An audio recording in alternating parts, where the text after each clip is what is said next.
हरे कृष्ण। स्वागत है आपका लॉर्ड कृष्णा भक्ति ऑफिशियल चैनल पर। आज हम भागवत के 20वें अध्याय की पावन कथा का स्मरण करेंगे जो भगवान विष्णु को अति प्रिय है। जय हो उस मास की जिसमें व्रत, उपवास, दान और भक्ति का महात्म्य स्वयं भगवान श्री कृष्ण ने वर्णन किया है।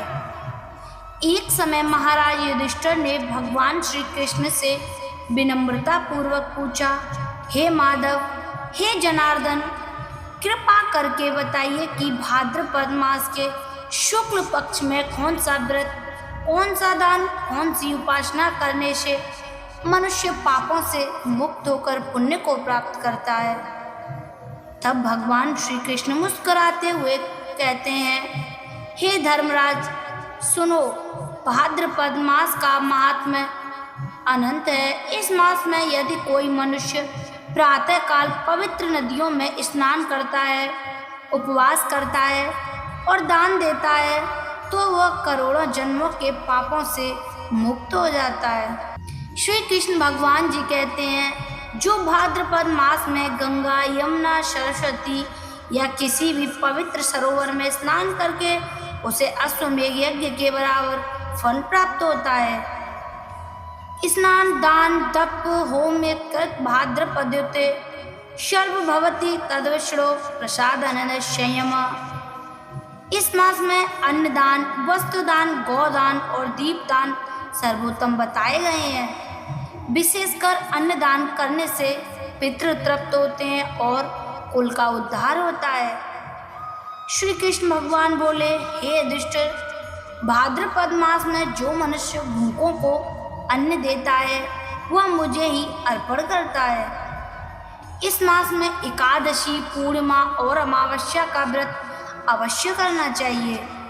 इन व्रतों से समस्त पाप नष्ट हो जाते हैं और मनुष्य को मोक्ष को प्राप्त होते हैं। श्री कृष्ण जी कहते हैं, हे राजन, इस मास में जो भक्त हरे कृष्ण हरे राम का नाम स्मरण करता है वह मेरे धाम को प्राप्त होता है। केवल नाम जपने से ही जीवन के सारे क्लेश दूर हो जाते हैं। युधिष्ठिर को भगवान श्री कृष्ण ने एक पौराणिक कथा सुनाई, तो आइए प्रेम से इस कथा का श्रवण करते हैं। एक समय अभिराम नामक ब्राह्मण था। वह अत्यंत दरिद्र था, परंतु भक्ति भाव से भाद्रपद मास का व्रत करता, गंगा जल से स्नान करता और यथाशक्ति दान करता। अपने जीवन के अंत समय में उसे भगवान विष्णु के पार्षद लेने आए और उसे सीधे वैकुंठ धाम ले गए।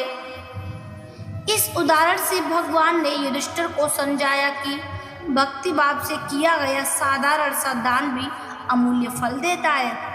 फलतः भगवान श्री कृष्ण ने कहा, हे धर्मराज, जो मनुष्य भाद्रपद मास के इस महात्म्य 20वें अध्याय को पढ़ता है, सुनता है और दूसरों को सुनाता है या कीर्तन करता है, वह पापों से मुक्त होकर विष्णु धाम को प्राप्त होता है।